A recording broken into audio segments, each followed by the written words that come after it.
क्या आपको भी मेरे ही जैसे कंफ्यूजन होती है कि आपका सैलरी पैकेज तो कुछ है और इन हैंड सैलरी कुछ आती है, दोनों में इतना मेजर डिफरेंस क्यों है? ऐसे कौन से कंपोनेंट्स होते हैं जिनका डिडक्शन आपकी सैलरी में से हो जाता है और वो आपको डायरेक्टली विजिबल नहीं होते? उन सब के बारे में इस वीडियो में हम डिटेल में डिस्कस करेंगे। वीडियो बहुत इंटरेस्टिंग होने वाला है, तो एंड तक बने रहिएगा। नमस्कार, मैं हूँ प्रिया। स्वागत है आपका इन्वेस्टिंग डन राइट में। अगर आपको वीडियो पसंद आए तो लाइक और शेयर करना ना भूलें और चैनल को सब्सक्राइब कर लें ताकि नए वीडियोस की नोटिफिकेशन आपको मिलती रहे। अगर सीटीसी स्ट्रक्चर की बात करें, इंडिया में जो सीटीसी स्ट्रक्चर होता है उसका कुछ फॉर्मेट इस तरीके का होता है जिसमें आपका जो मेजर कंपोनेंट होता है सैलरी का 40 to 60% बेसिक सैलरी होती है। इसके अलावा आपकी सैलरी में अलाउंसेस होते हैं, जैसे कि एचआरए अलाउंस होता है, लीव ट्रैवल अलाउंस रहता है, स्पेशल अलाउंस रहता है जो कि हमें कितनी बार समझ ही नहीं आता, डिफरेंशियल अलाउंस होता है जो कि हमें समझ नहीं आता, एम्प्लॉयर कॉन्ट्रीब्यूशन होता है पीएफ में, बेनिफिट्स होते हैं जैसे कि आपको अगर सोडेक्सो मिलता है जिसको मील कार्ड बोलते हैं, इसके अलावा इंश्योरेंसेस होते हैं, इसके अलावा अगर आप भी जो पीएफ में कंट्रीब्यूट करते हैं और आपका परफॉर्मेंस बेस्ड इंसेंटिव होता है। इसके अलावा कुछ कंपनी स्टार्टअप्स ईसॉप्स भी देती हैं और कुछ कंपनीज ग्रेजुटी भी काटती है। तो ओवरऑल जो सीटीसी का स्ट्रक्चर होता है वो तकरीबन ऐसा ही होता है। सीटीसी और इन हैंड में इतना डिफरेंस होता क्यों है, इसको एक एग्जाम्पल से समझने का कोशिश करते हैं। लेट्स से किसी की सैलरी 12 लाख रुपीज एनुअली है, तो क्या आप भी ये गलती करते हैं कि उस पूरे सीटीसी को डिवाइडेड बाई 12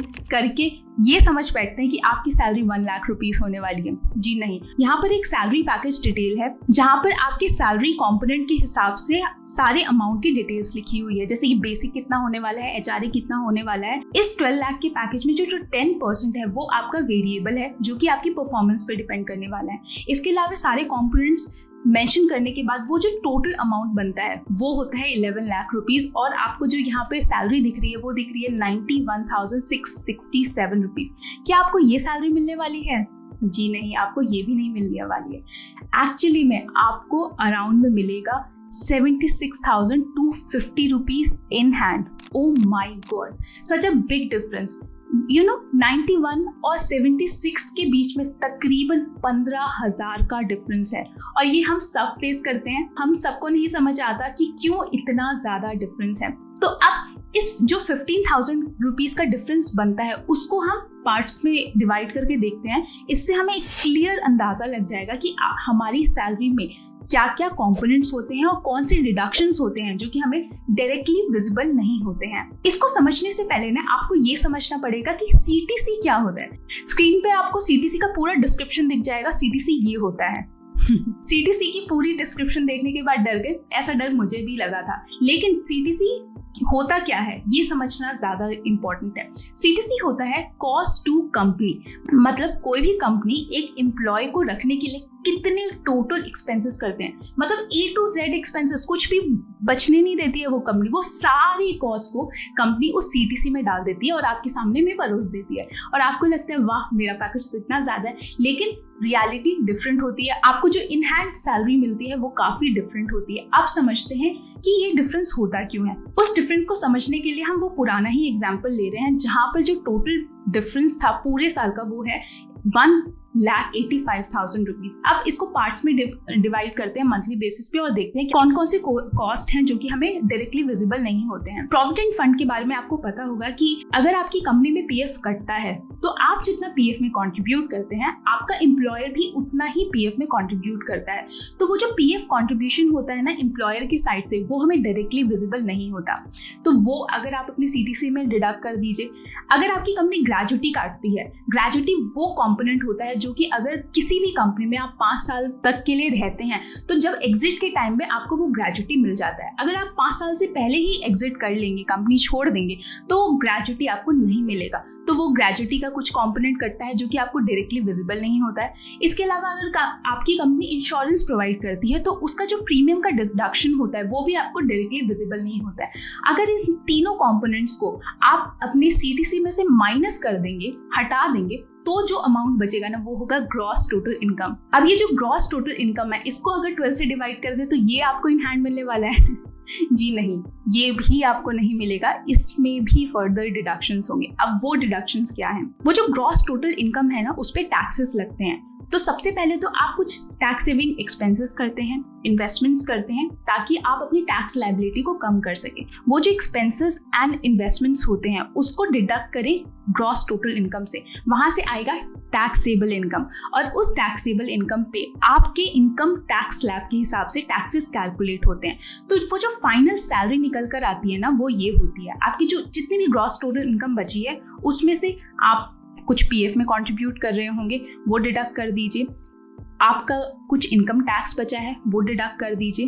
आप प्रोफेशनल टैक्सेस पे करते हैं वो डिडक्ट कर दीजिए। तो हमारे केस में ये सारे कंपोनेंट्स कितने कितने के आ रहे हैं। हमने कंसिडर किया है सीटीसी ऑफ 12 लाख रुपीस। अब हम कैलकुलेट कर रहे हैं कि हमें इन हैंड कितनी मिल रही है। तो यहाँ पर आप देखेंगे एम्प्लॉय कॉन्ट्रीब्यूशन टू पीएफ कितना है, 3150 रुपीज। प्रोफेशनल टैक्सेस जो कि हम सभी को पे करने होते हैं वो होते हैं 200 रुपीज। आपको फूड कूपन भी दे रही है आपकी कंपनी, तो वो तकरीबन है 2200 रुपीज।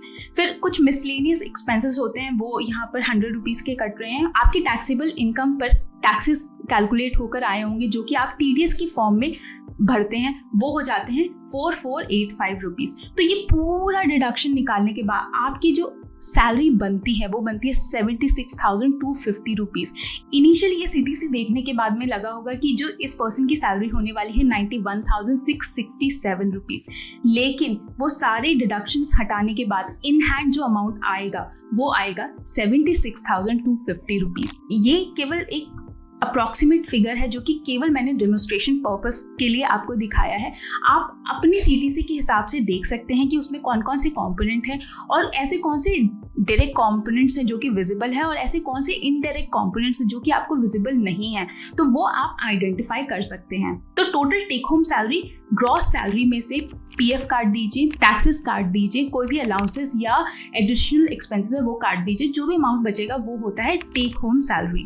अभी के समय में हमारे पास 2 टैक्स रेजिमेस अवेलेबल है जिनके हिसाब से हम कैलकुलेट कर सकते हैं। एक न्यू टैक्स रेजिमे है, एक ओल्ड टैक्स रेजिमे है। ओल्ड टैक्स रेजिमे में केवल 4 ही ब्रैकेट्स हैं और न्यू टैक्स रेजिमे में लगभग 6 ब्रैकेट्स हैं। न्यू टैक्स रेजिमे की खास बात ये है कि यहाँ पर आपको टैक्स सेविंग नहीं करनी पड़ती है, स्ट्रेट अवे टैक्सेस कैलकुलेट होते हैं आपकी सैलरी के हिसाब से।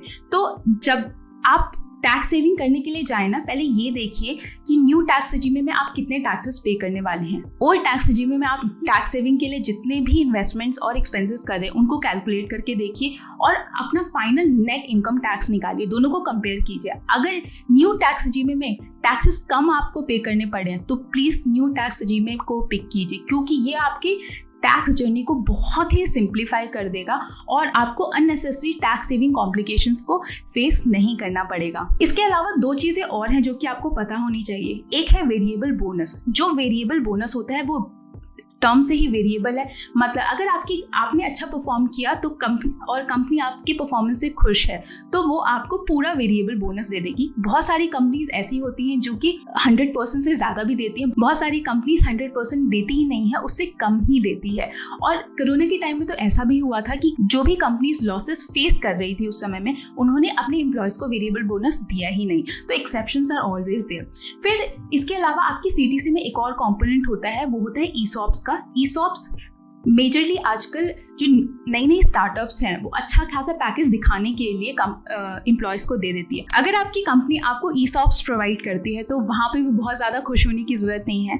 ईसॉप्स के बारे में आपको कुछ चीज़ें पता होनी चाहिए। ईसॉप्स हमेशा वेस्टिंग पीरियड्स पे मिलते हैं। आपको जितने के भी ईसॉप्स दिए गए हैं, बहुत कंपनी का जो डिस्ट्रीब्यूशन मॉडल होता है वो आफ्टर सर्टेन ईयर्स होता है। कुछ कंपनीज जैसे कि ईसॉप्स 4 पार्ट्स में डिवाइड कर देगी, तो हर 1 साल के कंप्लीशन पे वो आपको ईसॉप्स दे देगी। कुछ कंपनी इनिशियल ईयर्स में कम ईसॉप्स देती है और लेटर ईयर्स में वो आपको सारे ईसॉप्स दे देती है।